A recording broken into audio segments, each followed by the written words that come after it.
Hello, today we're gonna look at unpacking the Rode Wireless Pro. Because my sound really sucks, I had to come up with a way that maybe it will sound a little better.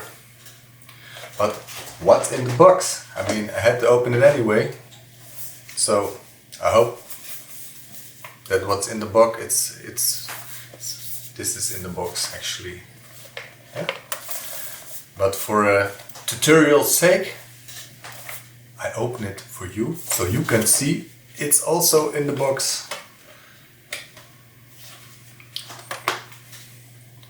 First, we're gonna remove the seal. The seal is almost removed. It's amazing. It's amazing.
So that was the unboxing video. If you want to know how it sounds, check my other videos coming soon on YouTube.